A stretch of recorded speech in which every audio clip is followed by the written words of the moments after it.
পরিস্থিতি তোমাকে ধন্যবাদ, তুমি বুঝিয়ে দিয়েছো সব আপনজনেরা আপন হয় না।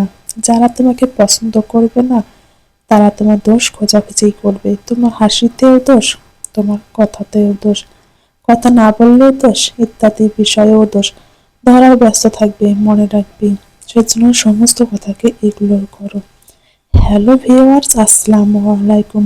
হুমায়ুন স্মৃতি ব্লগ থেকে আমি স্মৃতি বলছি। যে যেখান থেকে আমার ভিডিওর সঙ্গে আছেন তাদের সবাইকে অসংখ্য অসংখ্য ধন্যবাদ।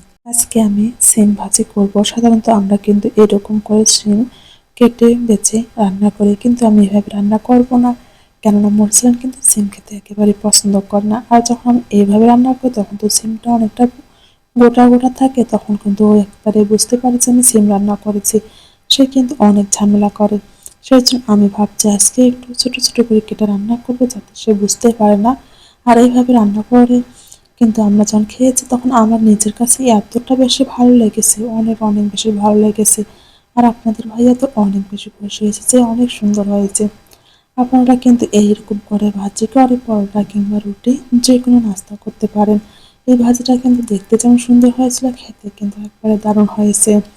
বাচ্চারা কিন্তু অনেক জ্বালাতন করে, তাই না? সেটা যে কোনো বাচ্চা হোক না কেন, এটা সেটা খাবো না, সবজি খাবো না। কিন্তু আমরা একই জিনিস যদি ইউনিকভাবে রান্না করে খাওয়াই তাহলে বাচ্চারা অনায়াসে খেতে পারে।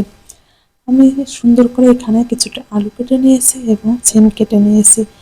এরপর কড়াইয়ে কিছুটা তেল দিয়ে এর মধ্যে কিন্তু কিছুটা পরিমাণে পেঁয়াজ কুচি, রসুন কুচি এবং মরিচ দিয়ে সুন্দর করে ভেজে নিয়ে এর মধ্যে কিন্তু আলু এবং সিমটা দিয়ে দিচ্ছি। এরপর পরিমাণ মতো লবণ, হলুদ, জিরে গুঁড়া, যা যা লাগে সমস্ত কিছু দিয়ে সুন্দর করে মেখে বসিয়ে দেবো রান্নাটা। আমি কিন্তু প্রথমের দিকে রান্নাটা করার সময় একটু ঢাকনা দিয়ে দিয়েছিলাম, পরে কিন্তু আর ঢাকনাটা আমি দিইনি। কেননা ঢাকনা দিলে একটা জিনিস দেখা যায়, তরকারি যে আসল কালারটা থাকে সেটা কিন্তু কখনোই থাকে না। এটা যেন একটা অন্যরকম হয়ে যায়। আপনার যখন ঢাকনা ছাড়া রান্না করবেন তখন যে সবজি যেরকম কালার ঠিক সেরকমই থেকে যায়, দেখতে কিন্তু দারুণ লাগে, তাই না? এই তো আমি সুন্দর করে সমস্ত কিছু মেখে এখন রান্নাটা করে নেব।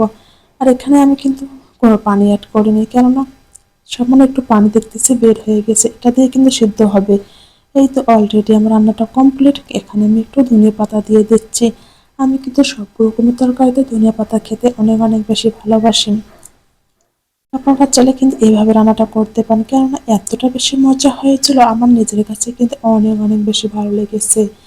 দেখতে যেমন কালারফুল হয়েছে, খেতে কিন্তু একেবারে দারুণ হয়ে গেছে।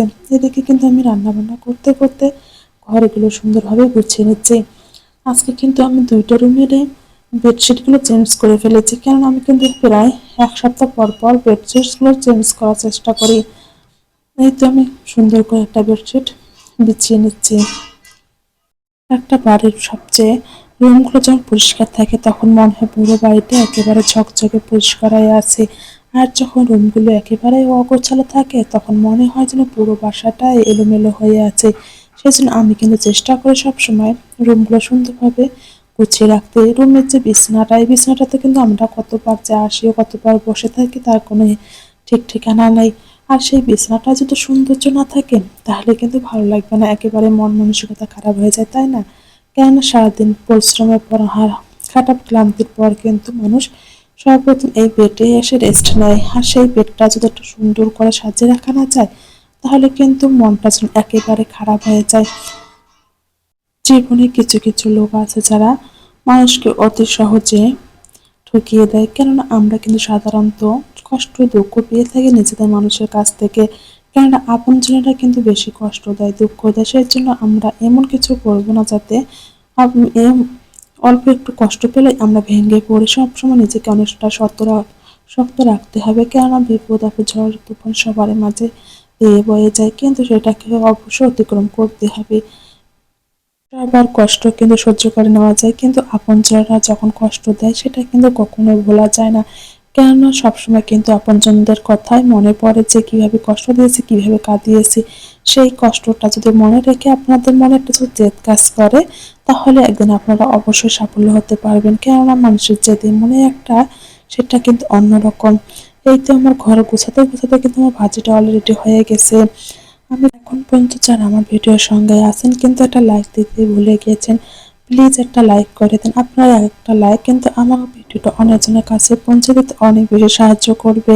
প্লিজ একটা লাইক করে দেন এবং আমার ভিডিওটা যে কোথাও কোনো অংশ থেকে ভালো লেগে থাকে তাহলে অবশ্যই সাবস্ক্রাইবার করবেন এবং আপনাদের মতামত অবশ্যই কমেন্টে জানিয়ে দেবেন। সবাই ভালো থাকবেন, সুস্থ থাকবেন, আল্লাহর কাছে এই কামনাই করি। আল্লাহ হাফেজ।